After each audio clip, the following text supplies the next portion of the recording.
What up, everyone, and welcome back to the Real Estate Unlocked podcast. I'm your host, Joseph Marone, and today we'll be discussing the important role of a transaction coordinator. We'll be discussing what exactly a transaction coordinator does, what they don't do, and why it's crucial for your business to hire on one before every creative transaction deal you do.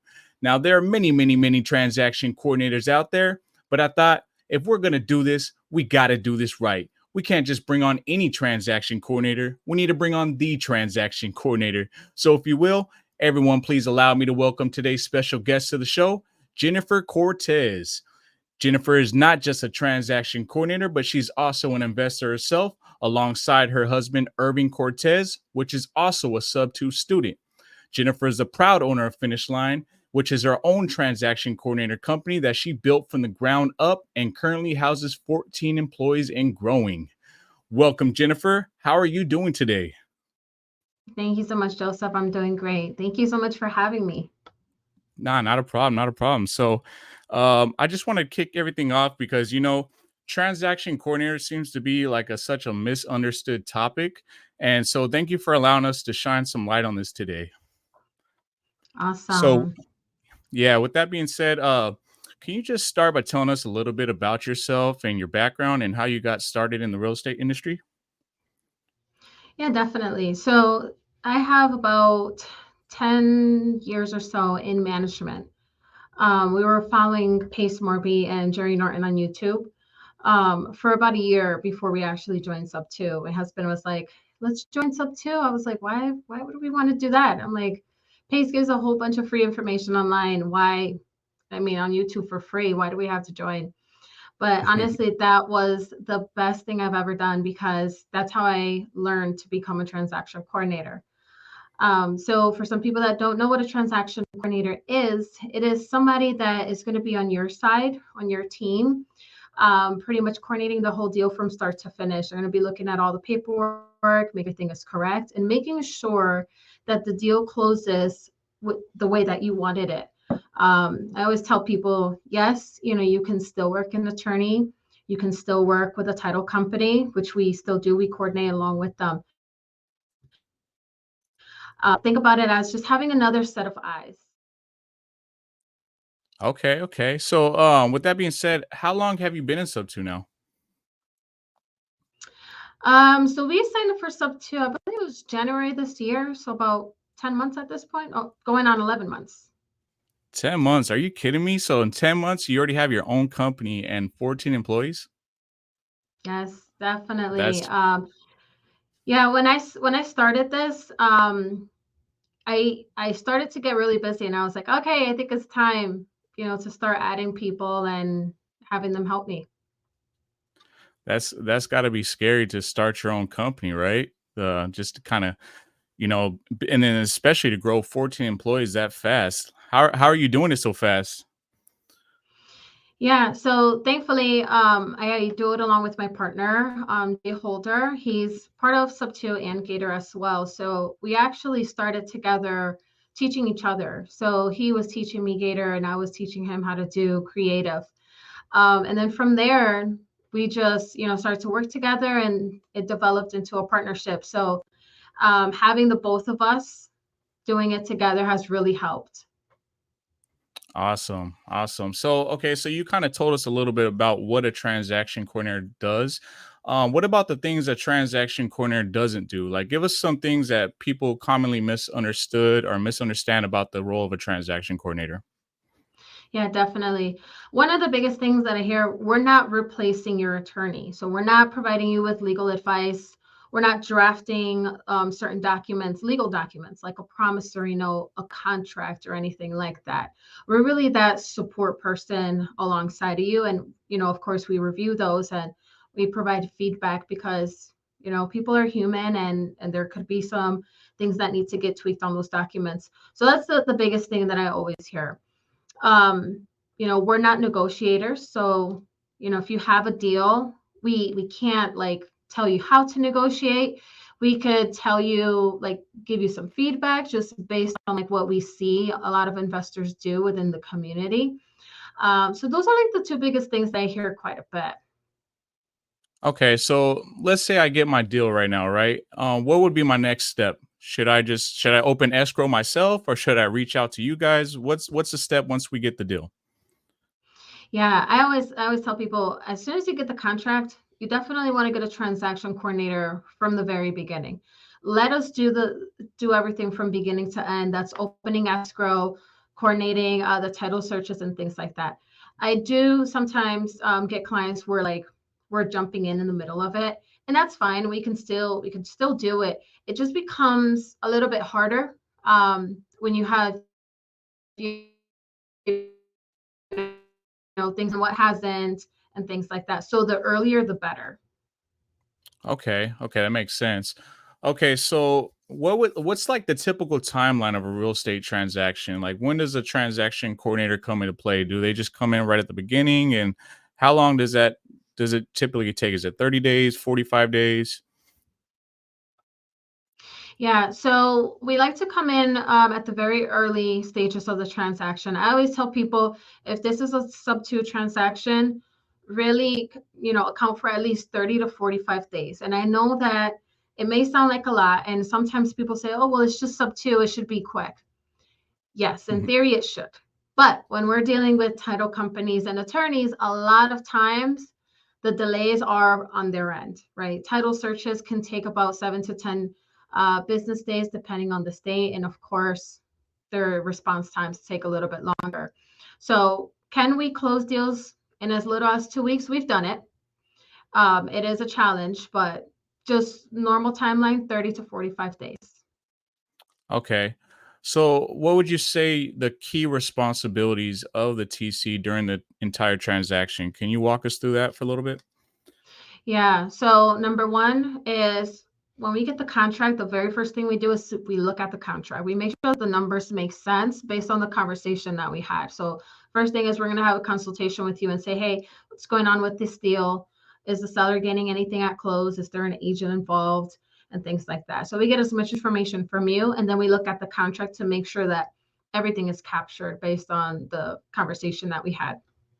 From there, we would coordinate with the attorneys, title company to make sure that the title search is done. And not just that, but we also want to make sure that the company that we're going to work with handles these types of transactions.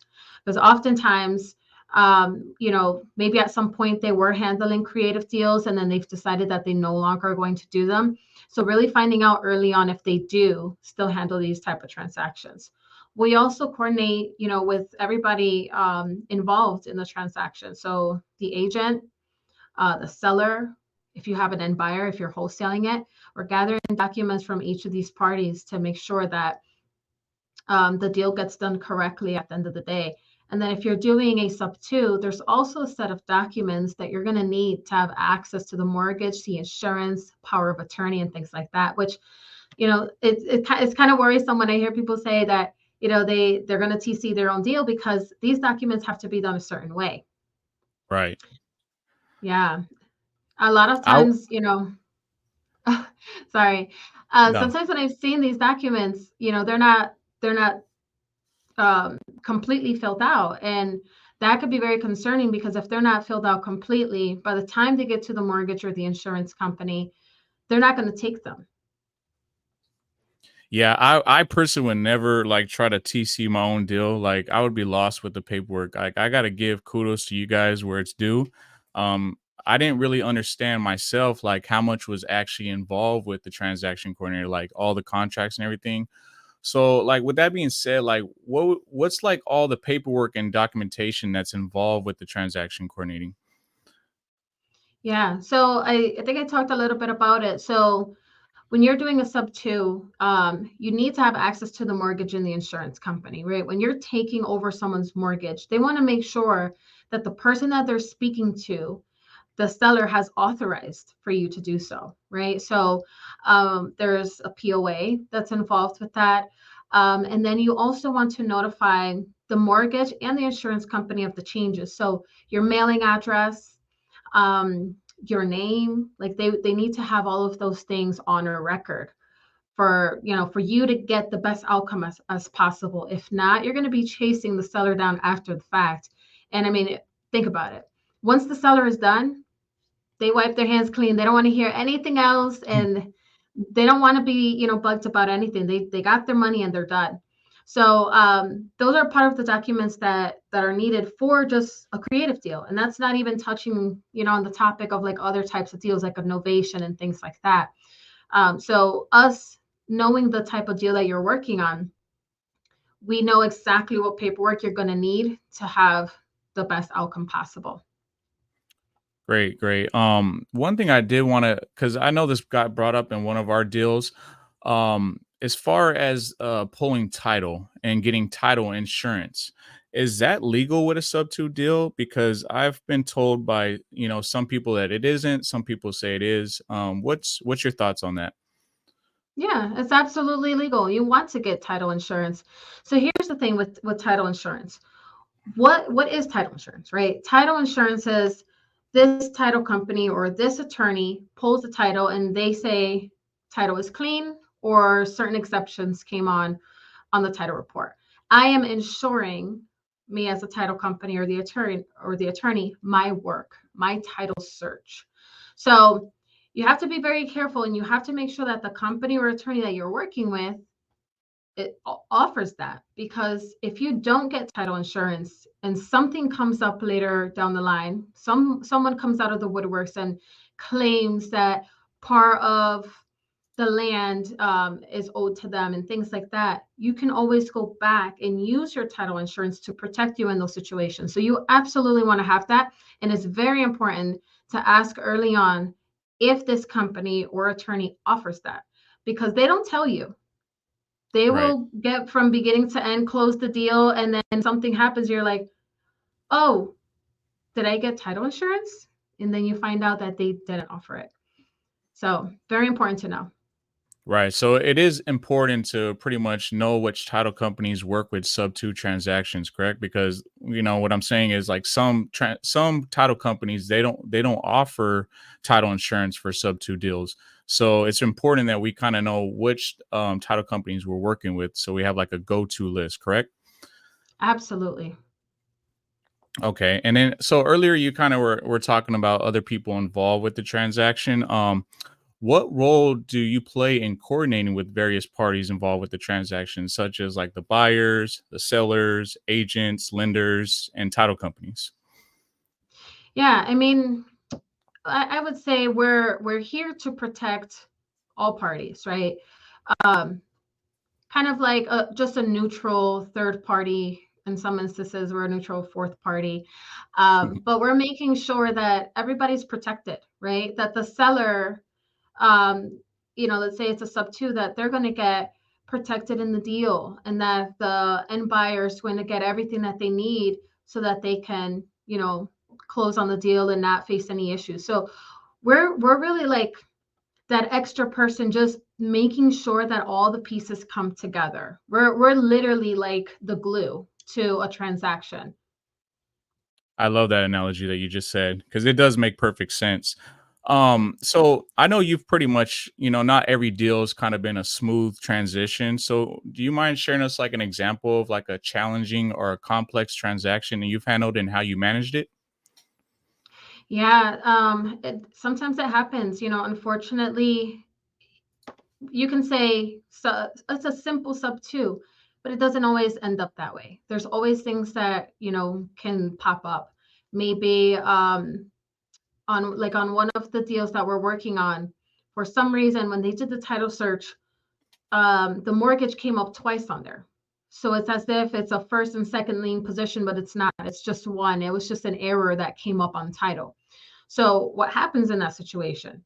Well, we just have to make sure that title gets that resolved. They have to reach out to to the mortgage company and get a release, right? So now we have to keep a very close lookout for timelines. So that's going to include getting an extension and things like that. It's just there's so many different things that can come up, and you just like us as a transaction coordinator, we have to become creative as well, because you don't come with a manual on how to problem solve every deal, right? So you just have to think about, okay, what's common sense? How can we get this solved so we can still continue to move forward? Right, right. I absolutely agree with you on that. But I mean, Jennifer, do I really need a TC? Like, why is it so important to hire a TC for every creative finance deal? Yeah, absolutely. So it's so funny you say that because I know in the beginning you mentioned we're also investors, right? And Right. I keep telling my husband every single time we close a deal, I'm like, this is why it is important to always have a transaction coordinator. And I could give you like one of the biggest things. I was reviewing the HUD one day for a deal that we were closing, and I'm like, oh, we have to bring, I think I was saying that we had to bring like 60 something thousand to closing, something like that. And I'm looking at the numbers, and if you've seen a HUD, you know there's a lot of numbers going on. There's a Absolutely. lot, and if you don't know really how to dissect it, I mean, you could very easily just say, okay, I have to bring 60,000, right? Right. But when I'm looking at it, I'm like, okay, what is wrong here? There's no way this is a sub two, seller's getting zero. So we're taking over the mortgage. Okay, there's closing costs. There's no way that this adds up to 60,000. So I'm adding all the numbers. I'm like, okay, I know exactly what happened. So they had the purchase price set um, higher than what the sub two amount was, of the mortgage. And so I explained it to title. I said that's not correct. She goes, oh, well, that's on the contract. I said, yes, that's approximate. And I know that you obviously got the payoff, which is great, and it came back lower than what was expected, but we're taking over the mortgage, so it shouldn't be based on the purchase price that was in the contract is an approximate amount. So when she adjusted it, we literally saved ourselves 40 grand. It was 40 crazy. And I'm grand. like, 40 grand. And I said to my husband, I'm like, I need a bonus because I saved those 40 grand. Absolutely, you deserve a bonus for that. That's a lot of money right there. That's That is. somebody's And entry fee right there. yeah, and for someone that doesn't know, right? Let's say you came across and you're like, "Oh, okay, they're telling me I have to bring more. It's not making sense to me." You're going to call title probably and ask them what's going on, and they're going to explain to you, "Yeah, well, that's based on your contract." And for someone that doesn't know, they'll say, "You're right. It is on the contract." But for us being experienced transaction coordinators, we know that yes, it is on the contrary. You're absolutely correct. But here is why that amount is still not correct. So, not only are you getting our paperwork done properly, but you're also saving us money in the process is what you're saying. Absolutely. I tell people that all the time. People sometimes are concerned, investors are like, I'm a new investor, I don't really have a lot of money. Why do I have to pay a transaction coordinator? And it's for things like this. Like, yes, you have to pay up front, but we're actually saving you money by capturing these things and saving you money because if not, you're going to have to pay it on the back end anyways, and even more. Yeah, I don't know about you, but I would rather pay someone, a small portion just to make sure all my paperwork gets done properly because that's a headache in itself, right? So, Yeah, what what absolutely. I kind of want to shine some spotlight and focus on the false expectations of a transaction coordinator. So, with that being said, like, so let's say I have a partner on a deal, right? And we're doing a 50-50 split. Would you guys draft the JV agreement for us, or is that something that we do? Yeah, so JV agreements can get pretty tricky, and sometimes they can get pretty messy, right? So we take it on a case by case situation. If it's something that's, pretty cut and dry, we'll handle it. But for the most part, I tell my transaction coordinators if we can stay away from writing up JV agreements, do so. Just because they can get, pretty risky. One person says they were owed more, the other one, and vice versa. So to avoid getting in the mix, we just say, you know what, you guys talk about the terms and you guys provide that to us. And then we can make sure and facilitate, make sure that each party is getting paid that on the HUD. So that's really on a case by case situation. So when you say tricky, you mean like there's not a clear understanding of both parties on what you both agree on, and you guys aren't mediators, right? Like, so you're like figure this out on your own, and then come to us, and if we have something established, you guys can do that for us, or is that some contract that we need to put in place first prior to coming to you guys? Yeah, preferably if the investors can come with that already ironed out, have a signed JV agreement, that makes our job much easier. And like you said, we're not mediators. I've seen people try to send us or ask us to write a JV agreement, but they have 3 or 4 people that are involved, and that can get really complicated. And when you're talking about percentages, and this one gets 20, and this one gets 10, and so on and so forth, we don't want to get involved with those things because, you know, we just want to make sure that you guys get what you want at the end of the day. But bring us the agreement signed and ready to go. Okay, that makes sense. Thanks for clearing that up. Now, is there a fee for that if you guys do the agreement, or is that part of the total fee that we're paying for your services? No, so I like to call those as add-ons, right? JV agreements, memorandums, and things like that. Those are all considered add-ons. Our transaction coordinator fee is based on the type of deal. So on those extra documents that need to be done, those are add-ons because not everybody needs those, right? Not everybody's going to have a JV agreement. So yeah, those are all separate. Okay, so I hire my transaction coordinator. You guys start the paperwork. I don't need to do anything else, right? I don't need to review anything. I just sign, right? No. Still Oh, you review. mean to tell me it's not that easy? No, still review. Yes, we are the transaction coordinator. We are the ones that are, making sure everything is done right. Here's the thing, right? For example, on our personal deals, thankfully, I am the transaction coordinator for our own deals. And even the day of closing, I'm literally looking at everything, making sure it's right. Here's the thing. When when it's time for closing, the attorney or the title company they get everything together, they gather it, and they send it to the notary. From that point to when it gets to the notary, anything can happen. Right. You know, they could have accidentally slipped a document in there that was an older version that got updated at some point. Maybe the names on the HUD got switched for some reason that's not correct. So even though you have a transaction coordinator, you still want to look at what you're signing because anything can happen. We're all human, each and every one of us. So, just double check it. It doesn't hurt. And if something comes up during that time, you can get on the phone with your transaction coordinator or the title company and say, hey, what's going on? I think something got mixed up. One of the old, versions got slipped in, whatever the case may be, because it happens. I've seen it happen before, even with our personal deals. But you're the one that's signing, so you want to make sure that that's correct.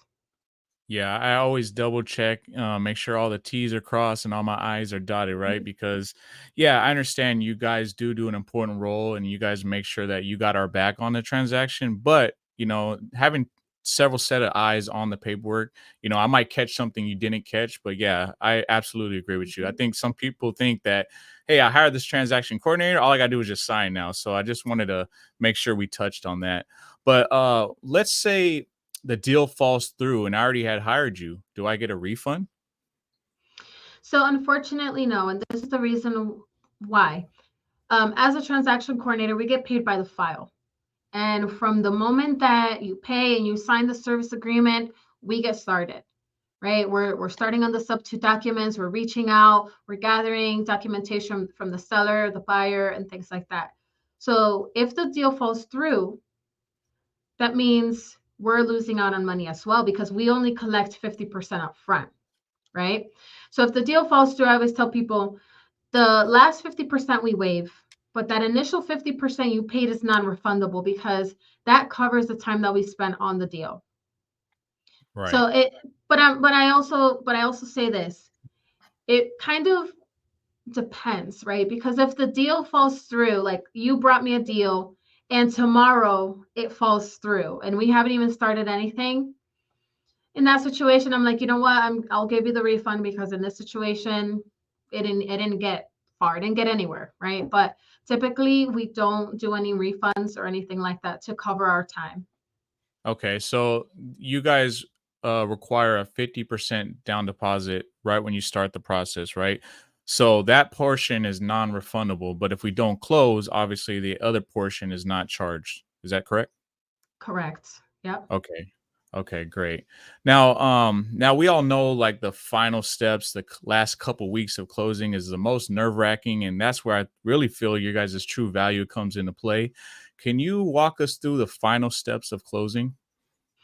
Yeah. So preparing for closing. So the subject documents, we send those to the seller first so that they can review it and ask any questions that they might have. Because the last thing we want is for the seller to get these sub two documents. It's a set of like six, seven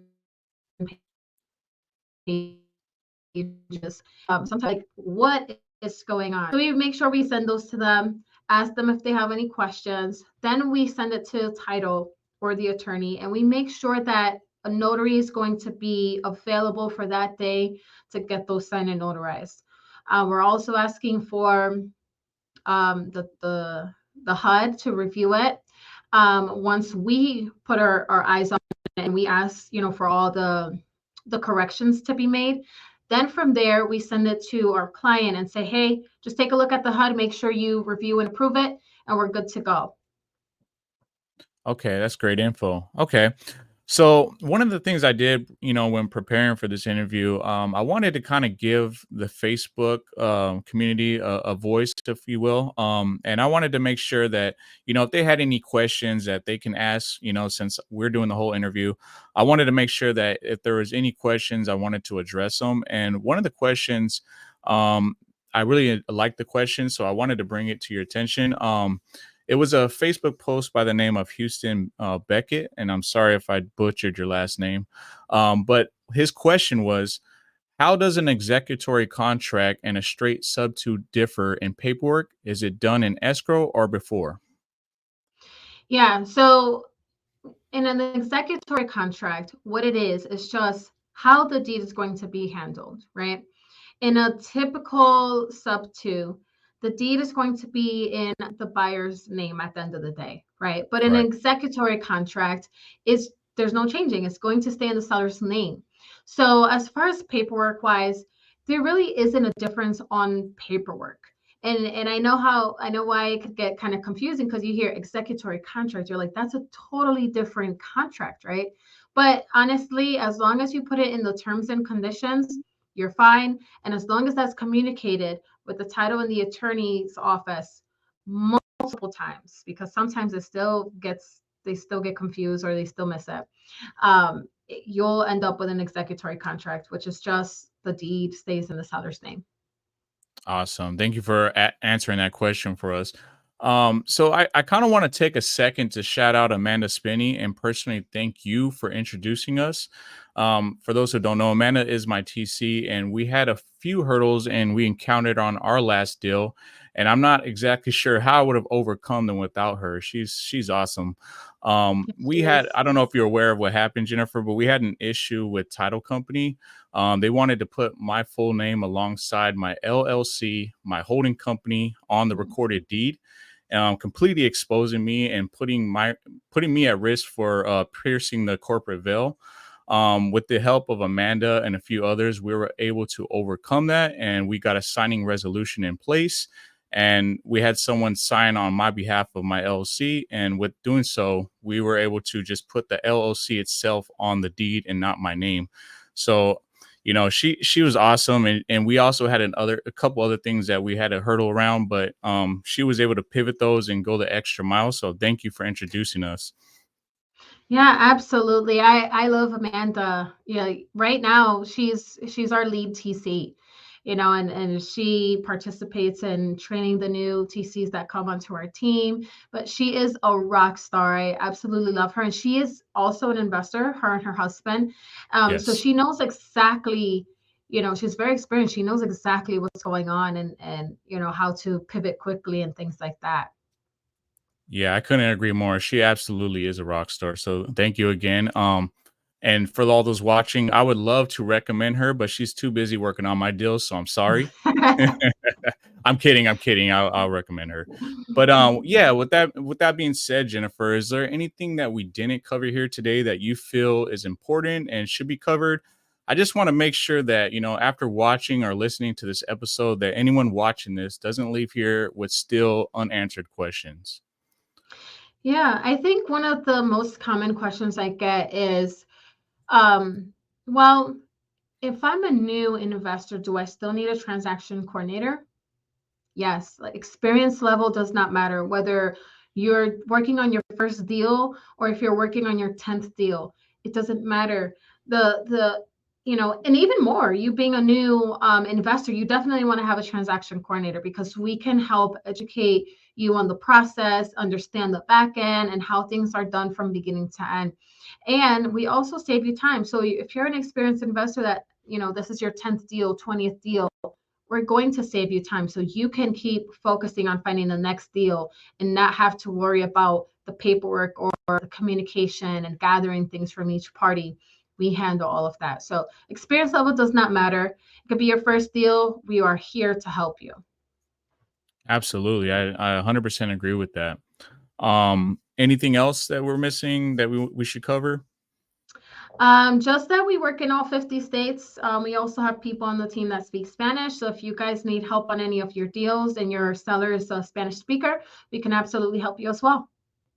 Great, great. Okay, so where can people reach out to you, Jennifer? How do they get a hold of your services? So a lot of people, a lot of the investors come from our sub two community. So if you guys find me on Facebook, Jennifer Cortes with an S, you can send me a message there, or you can go onto our website, which is finishlinetcservices.com. You can schedule a consultation there, whether it's for creative deals or Gator PML. Awesome, awesome. Well, I want to thank you for your time, Jennifer. Hopefully, hopefully everybody gets a ton of value from this. I wish you and your husband and Finish Line continued success. Thank you so much, Joseph, for having me. Yeah, absolutely. So, all right, you enjoy the rest of your day. All right. You as well. Bye bye. Bye bye.